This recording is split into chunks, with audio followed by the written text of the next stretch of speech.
Ashtart, le premier champ pétrolier offshore en Tunisie, situé à 76 km au sud-est de Sfax par 66 mètres de profondeur d'eau, a été mis en production en 1974 à partir d'installations situées sur deux plateformes, ASPF1 et ASPP1. Depuis cette date, l'évolution du réservoir et les problèmes d'exploitation ont rendu nécessaire des extensions successives des installations initiales.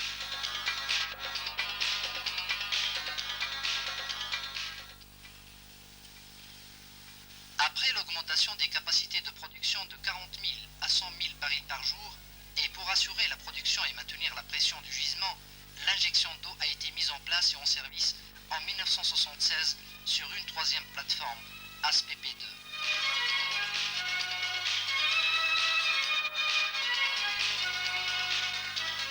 La barge de stockage de brut Efriqiya 1 a été remplacée en 1979 par l'Efriqiya 2 d'une capacité de 125 000 m3.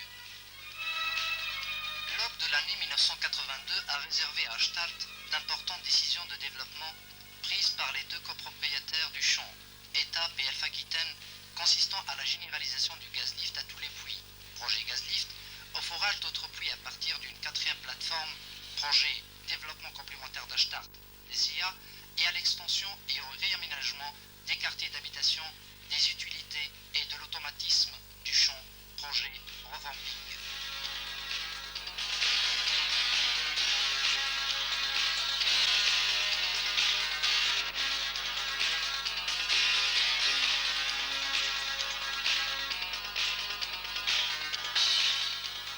Ces projets conduits par CEREPT ont commencé, en première phase, par le forage et le raccordement en plateforme par pipeline des deux puits à tête sous-marine, Ashtart 23 et Ashtart 24, initialement producteurs, puis convertis ultérieurement en injecteurs.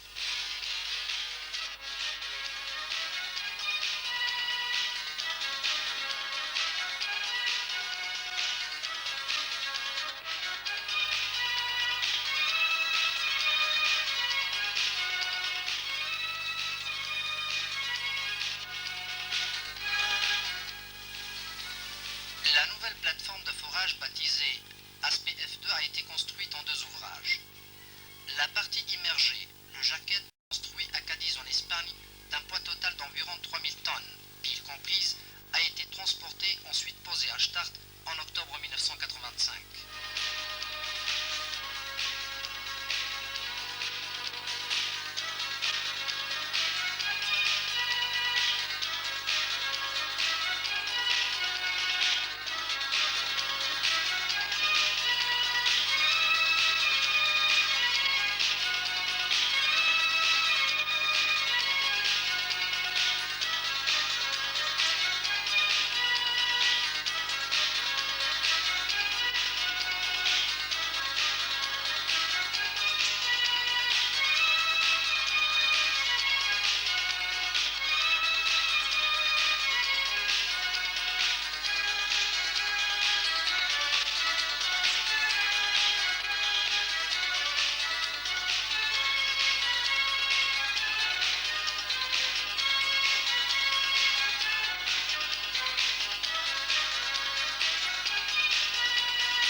ont été battus jusqu'à une profondeur de 110 mètres sous le sol.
Maintenant, les installations de surface ont été fabriquées en Tunisie par l'entreprise BAP, en aménageant un yard au port de Gabès sur un terrain pratiquement nu au début. Cet ouvrage, réalisé pour la première fois en Tunisie, a nécessité un total de l'ordre d'1 million d'heures de travail en faisant bénéficier environ 500 jeunes Tunisiens d'une formation dans différents domaines.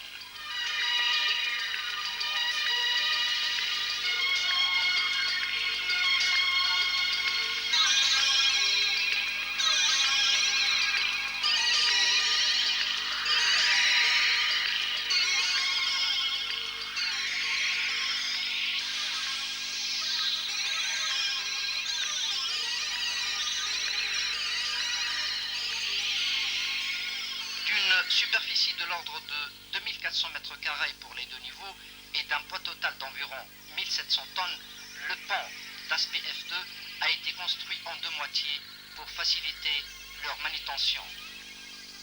Le transport jusqu'à Ashtart et la pose de ces deux modules sur le jacket ont été réalisés en juin 1986.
Dans le même souci d'accroître les retombées des projets et minimiser le taux d'intégration, CERET a confié à la compagnie tunisienne de forage l'affaire d'acquisition du compact rig de son installation sur l'aspect F2 et le forage des puits de développement complémentaires. La compagnie de forage de ces puits a débuté en mars 1987.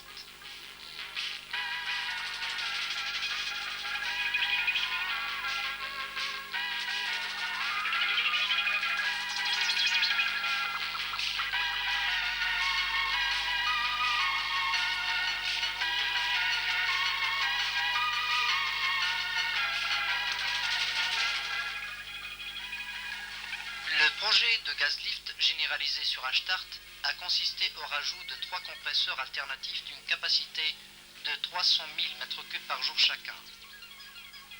L'introduction de ce nouveau procédé d'activation des puits a nécessité un réaménagement assez conséquent du process d'Ashtart, particulièrement pour le traitement du gaz et la génération du fuel gaz, qui a été renforcé avec 2 compresseurs de 150 000 m3 par jour chacun.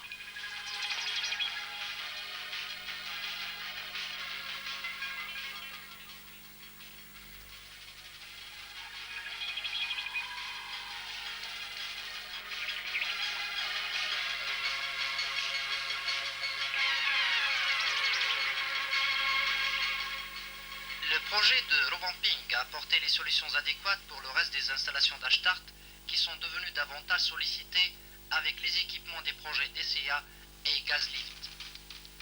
Les utilités, la distribution électrique, les systèmes de sécurité pour le contrôle et la conduite des installations ont été modifiés ou rénovés pour satisfaire les nouveaux besoins. Les turbopompes et turbogénérateurs qui nuisaient au personnel logeant sur ASPP2 ont été transférés sur ASPF2. La capacité de logement sur ASPP2 a été quasiment doublée avec l'installation d'un nouveau quartier vie fabriqué en France.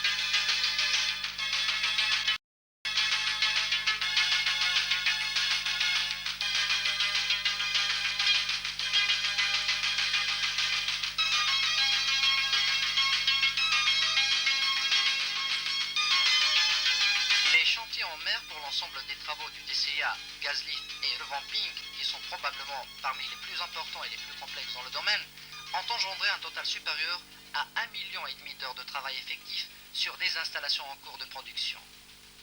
Ces travaux, réalisés principalement par les entreprises BAP et DOFCO, ont nécessité des effectifs allant jusqu'à 500 personnes et donc la mobilisation d'une barge hôtel durant 13 mois qui a servi également à poser le quartier vie et le nouvel Helideck avant d'être démobilisé en avril 1987.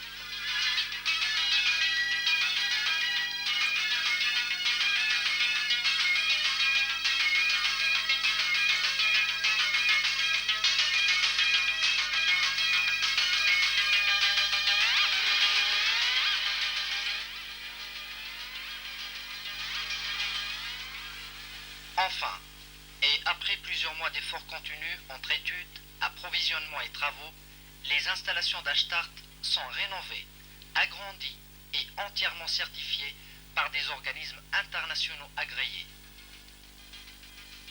De nouvelles références viennent de s'ajouter à celles de l'industrie tunisienne. Ashtart entame ainsi une nouvelle ère d'exploitation et de forage qui peut bien révéler des perspectives de développement d'autres réserves.